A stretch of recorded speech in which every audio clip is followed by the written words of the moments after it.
ये चरणामृत सारे घर में छिड़क दो।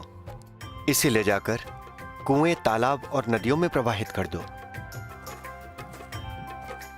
जेठ जी, भोग लगाइए।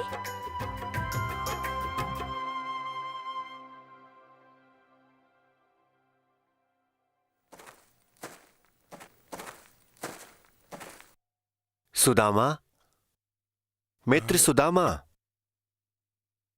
क्या छुपा रहे थे? कुछ नहीं। अवश्य भाभी ने मेरे लिए कोई भेंट भेजी है जो तुम अकेले ही उड़ाना चाहते हो। लाओ, इधर लाओ। अरे वाह, मेरे मनपसंद भुने हुए चावल मुझसे छुपाकर खाना चाहते थे। नहीं, ये बात नहीं। ये साधारण चावल। इस अनुपम भेंट को तुम साधारण कह रहे हो? अरे इनका मोल तो सृष्टि के तीनों लोकों से भी अधिक है। इनके बदले में तुम्हें तीनों लोक दे सकता हूं।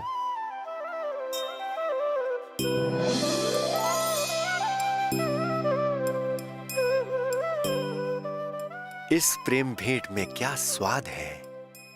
हाँ? प्रभु ने एक मुट्ठी चावल के बदले एक लोक दे दिया। प्रभु ने तो दूसरा लोक भी दे दिया। अरे बस भी करो। जेठानी जी की भेजी हुई भेंट आप स्वयं ही खाएंगे क्या? थोड़ा स्वाद हमें भी लेने दो। एक मुट्ठी हमारे लिए भी छोड़ दो। प्रेम की भेंट में अलौकिक आनंद होता है। प्रभु, ये जितना काम से जी चुराता था, काम उतना ही इसके सामने आकर खड़ा हो जाता था। एक बार गुरुकुल में गुरु पत्नी ने कहा, सुदामा जाओ, वन से लकड़ियां ले आओ, नहीं तो संध्या को भोजन नहीं बनेगा। इसकी अवस्था देखने योग्य थी। वो तो अच्छा हुआ तुम साथ आ गए। भयंकर वर्षा के कारण सारी रात हमें वृक्ष पर बैठकर व्यतीत करनी पड़ी। उस रात की याद आती है तो शरीर अब भी ठंड से थरथराने लगता है।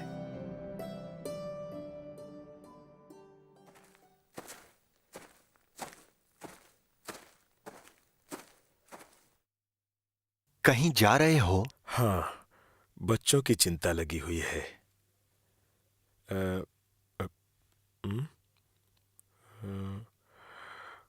हमें देने के लिए यहाँ कोई भेंट इत्यादि तो दिखाई नहीं दे रही। क्या देख रहे हो सुदामा? कुछ चाहिए क्या? नहीं नहीं, ऐसे ही देख रहा था। अच्छा अच्छा। मैं अभी आई। लगता है रुक्मणी भेंट लाने गई है।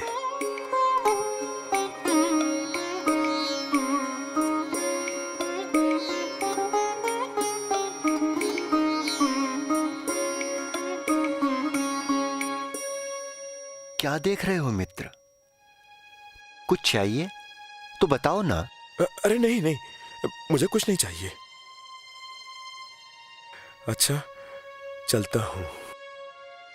पूछते रहते हैं कुछ चाहिए क्या, कुछ देते क्यों नहीं? मैं स्वयं कैसे मांगूं? चलो, मैं तुम्हें बाहर तक छोड़ देता हूं।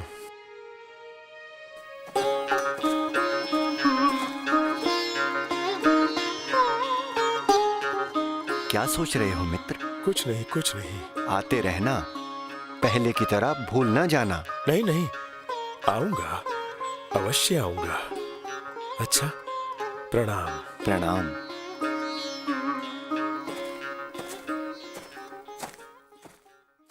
अब मैं पत्नी से क्या कहूंगा? बच्चे पूछेंगे क्या लाए तो क्या कहूंगा? मैंने भी तो कुछ मांगा ही नहीं।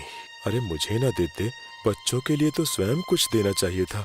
मैंने भी कितने गर्व से कहा था, कृष्ण राजा हैं। अरे कुछ नहीं दिया तो क्या हुआ? उन्होंने मुझे गले लगाया, आदर सत्कार किया। मेरे लिए यही बहुत है।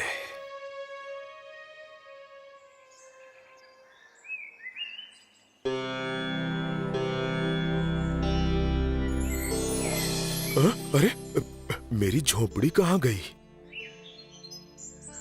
ये विशाल भवन किसने बना दिया यहाँ पर? हाँ? मेरे घर वाले कदापि कहीं चले गए और किसी व्यापारी ने यहाँ अपना भवन बना लिया।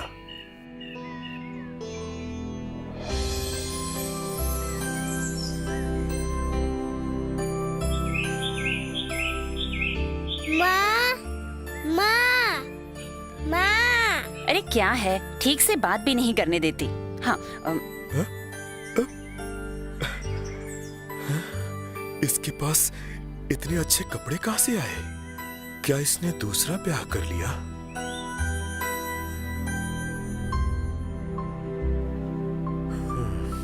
कर लिया हो तो उसका जीवन सुख से तो कटेगा। मैं भी वन में जाकर तपस्या करूंगा। माँ, पिताजी। अरे कहाँ जा रहे हो? रुको। कहाँ जा रहे थे? तुम रो रहे हो? चलो घर चलो। कौन से घर? किसके घर? अपने घर। ये अपना ही तो घर है। अपना घर? ये कैसे बन गया? कृष्ण चाहे तो क्या नहीं हो सकता। पर वो तो हर पल मेरे साथ थे। वो भगवान है, उनके अनेक रूप हैं। अर्थात कृष्ण ने बनवाया? हाँ, तुम गए और तुम्हारे पीछे उन्होंने यहाँ ये लीला दिखा दी। मुझे खाली हाथ भेजने के उलझावे में रखा और यहाँ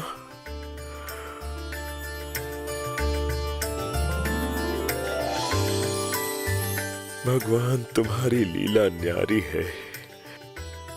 आप धन्य हैं।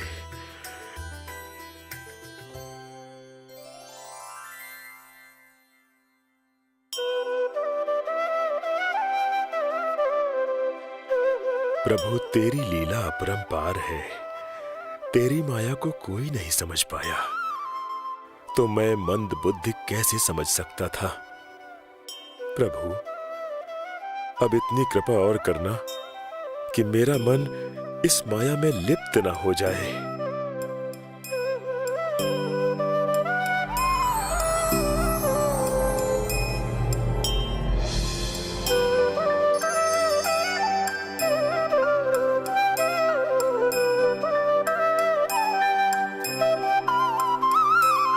प्रभु आपकी लीला भी अपरंपार है। उस रात जब सुदामा और उसकी पत्नी ने भोजन नहीं किया था तो आप भी भूखे ही सो गए थे। बिल्कुल नहीं, बल्कि उस दिन तो मैंने खूब छक कर भोजन किया था। कहाँ किया था? संध्या काल जब मैंने भोजन के लिए कहा तो आप भूख नहीं है कहकर शयन कक्ष में चले गए थे। फिर आपको भोजन किसने करवाया? सुदामा ने। सुदामा ने? हाँ रुक्मणी, सुदामा ने हमें वो तृप्ति दी जिसके लिए मैं वर्षों से प्रतीक्षा कर रहा था। मैं समझी नहीं प्रभु। रुक्मणी, उस दिन सुदामा फिर भूखा था। 3 दिन से कुछ नहीं खाया था। वो पीड़ा सहन नहीं कर पा रहा था। उसकी पीड़ा से मैं भी दुखी था। मैंने भी अन्न का एक दाना भी नहीं खाया। सुदामा ने मेरा नाम लेकर पानी पिया। मेरी आत्मा भी ऐसी तृप्त हुई, ऐसा आनंद मिला कि बस। अच्छा, अब मैं समझी। इसलिए आपने वसुंधरा द्वारा उन्हें आने को प्रेरित किया और मार्ग में कोई कष्ट नहीं होने दिया। वृक्ष से आम बरसाए, शेर बनकर भेड़िए से बचाया और फिर गाड़ी में बिठाकर द्वारका पहुंचा दिया। रुक्मणी, जो व्यक्ति मेरी शरण में आ रहा हो उसे मैं कैसे कष्ट होने दे सकता था? परंतु अब सुदामा संपन्न हो गए हैं। सुदामा को बच्चों की भूख को बहलाने के लिए कहानियां नहीं सुनानी पड़ेंगी। सुदामा आपकी कहानियां मात्र अपने बच्चों को नहीं, सबको सुनाया करेंगे।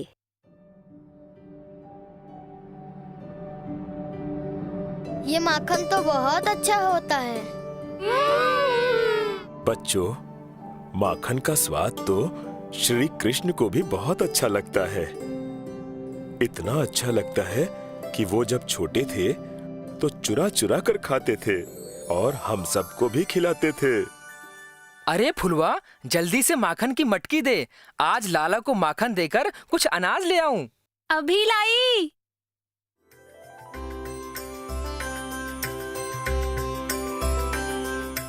अरे मटकी कहाँ गई? मटकी किसने फोड़ी? और इसका माखन, वो क्या हुआ?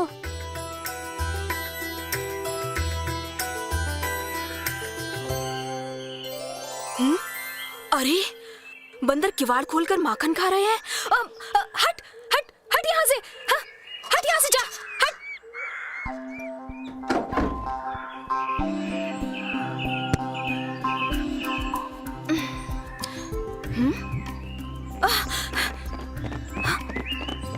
किशन, अरे छलनी तो लाई नहीं।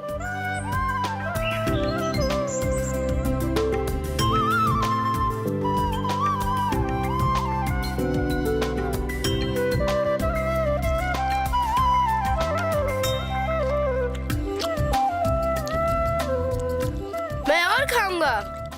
इतना खा चुके फिर भी पेट नहीं भरा भैया। ये लो।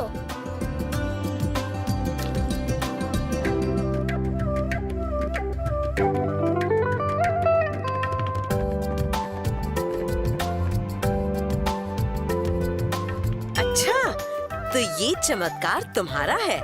माखन चुरा कर खाते हो और सबको खिलाते भी हो। नहीं, मैंने माखन नहीं खाया। मैं चोर नहीं हूँ। तुम तो मेरी चाची हो ना।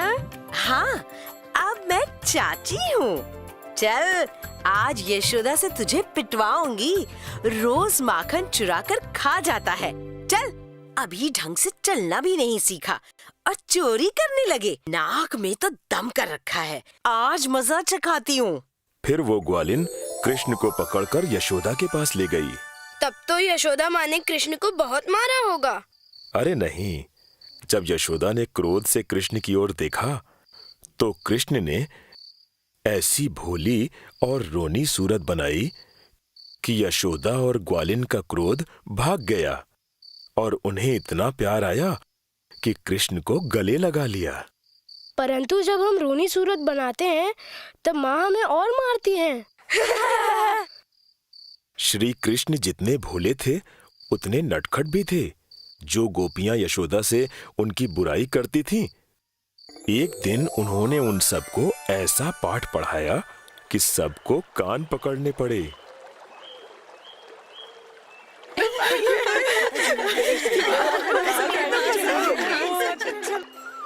कृष्णा की बंसी, लगता है कन्हैया आ रहा है। कहाँ है? वो देखो, सामने पेड़ पर बैठा है।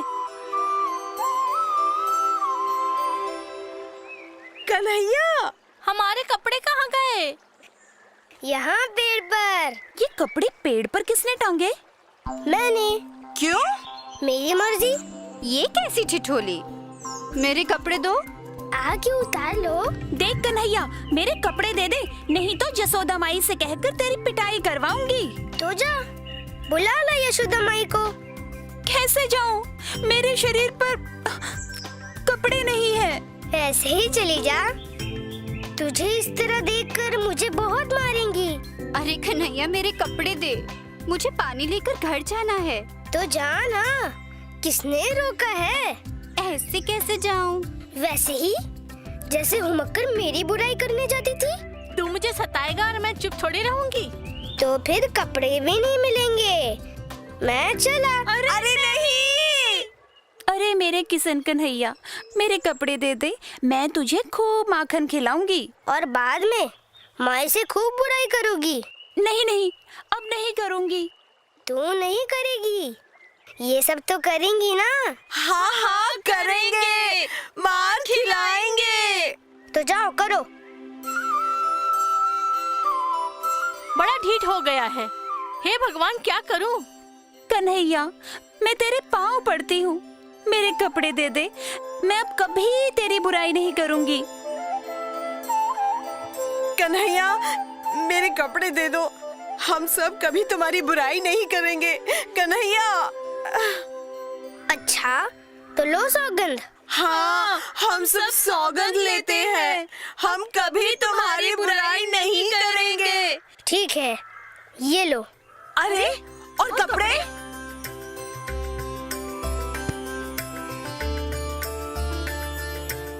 अरे लगता है जसोदा मेरी माई चुन्नी से तो शिकायत करनी मेरी ही अंगिया पड़ेगी। ये अरे नहीं नहीं,